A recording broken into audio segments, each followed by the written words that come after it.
और सर मैं जानना चाहूंगी कि जैसे आप जानते होंगे मिथिलांचल में आजकल हो गया है कि बच्चे पढ़ने जाते हैं बाहर दिल्ली कोटा, तो वो डिप्रेशन के कारण बहुत सारे गलत कदम उठा लेते हैं।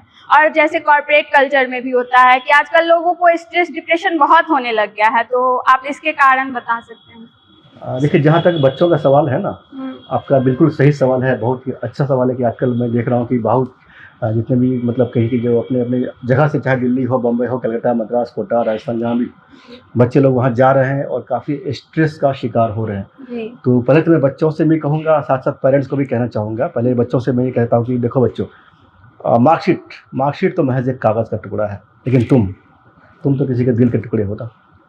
तो क्यों मार्कशीट के पीछे दौड़ते हो? अपने जो दिल के टुकड़े हो अपने पेरेंट्स के, उसके ऊपर ख्याल करो।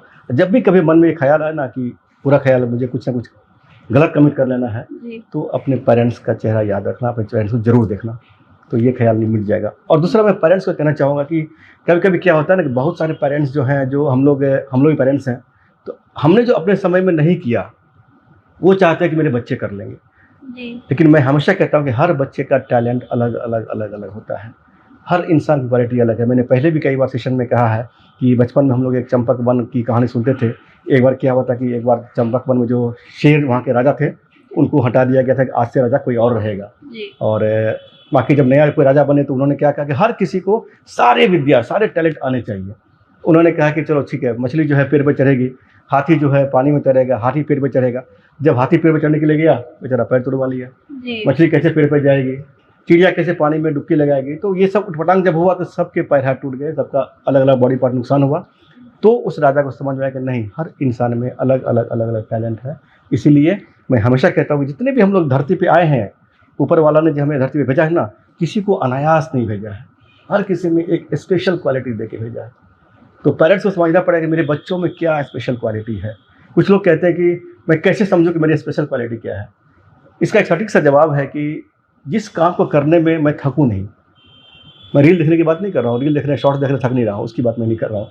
कोई भी क्रिएटिव वर्क करने में जिसमें मैं थकूं नहीं, वो मेरा स्पेशल क्वालिटी मेरे अंदर की आवाज़ है। उस आवाज़ को जो पहचान लिया तो वो सफल जरूर हो जाएगा। लेकिन समटाइम्स क्या होता है कि इस आवाज़ को पहचानते पहचानते उम्र का काफ़ी आधा पड़ाव निकल जाता है। लेकिन हमें जीवन यापन करने के लिए अर्निंग जरूरी है। इसलिए मैं बार बार कहता हूँ, बच्चों से भी कहता हूँ कि 25 साल तक जितना पढ़ना पढ़ लो, जी जान लगा के झोंक के पढ़ लो, चाहे वो सरकारी नौकरी करो, प्राइवेट नौकरी करो या कोई व्यापार करो। 25 साल के बाद 25 बर्थडे मैंने आपने मनाया, आपको अब अर्निंग पे आ जानी है। आपका एक फेज खत्म हो गया, अब नेक्स्ट फेज हो गया अर्निंग का। क्योंकि सारी जिंदगी जो है हमें, जीवन मेरा 60, 70 साल, 80 साल के ऊपर नहीं होने वाला है। अब मैक्सिमम 60 से 70 साल हम काम करेंगे। तो अगर हम मान लीजिए कि बहुत सारे मैंने लोगों को देखा है कि 45 साल 40 साल तक पढ़ रहे हैं, क्या करें, तो मैं जॉब की तैयारी कर रहा हूँ, बाहर में क्या कर रहा हूँ, मैं फलाना तैयारी कर रहा हूँ, ये तैयारी कर रहा हूँ। अरे भाई कब तक? और 25-45 मतलब 25 से लेके 40-45 साल हो गया और वो कुछ कर नहीं पाया। उसके बाद अब वो प्राइवेट जॉब भी नहीं मिलेगा, उसको मिलेगा तो बहुत छोटी सैलरी मिलेगी। तो उसका जीवन बहुत ही मतलब नर्क की तरह हो जाता है। तो मैं इसीलिए कहता हूँ कि क्या करोगे सारी ज़िंदगी, क्या पढ़ने के लिए पैदा लिए हो यार?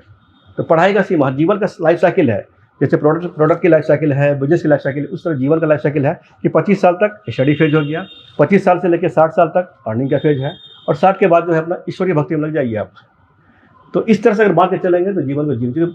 लोग क्या करते हैं, टारगेट बना लिए कि मुझे ये जॉब करनी है, या मुझे बीपीएससी करना है, यूपीएससी करना है, इंजीनियरिंग करना है, मेडिकल करना है। दोस्तों मैं कहता हूँ सबसे पहला टारगेट हमारा है हमारे जीवन को जीना।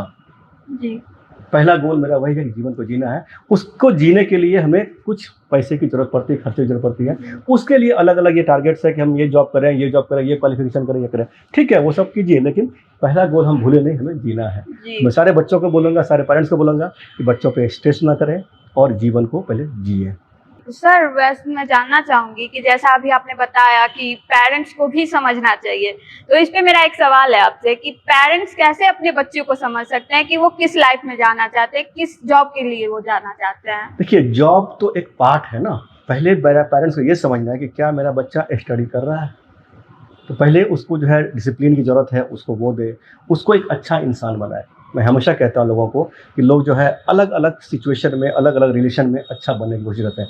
हस्बैंड क्या करेगा, वाइफ का अगर क्या कहते हैं एनिवर्सरी है, उसको गिफ्ट देंगे, मंदिर जाएंगे, क्या वही दिन बचा हुआ है?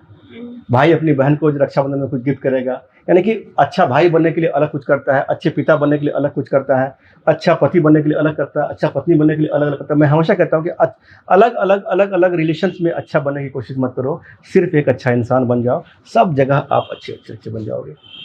तो हमें पेरेंट्स, एज ए पेरेंट्स, हमें अपने बच्चों को अच्छा इंसान बनाने की ज़रूरत है, उस पर फोकस करना है। बाकी तो बच्चा खुद मल्टीप्लाई कर रहा है जीवन को, उसके पास तो है, लेकिन हम लोग वहाँ भूले नहीं। जी।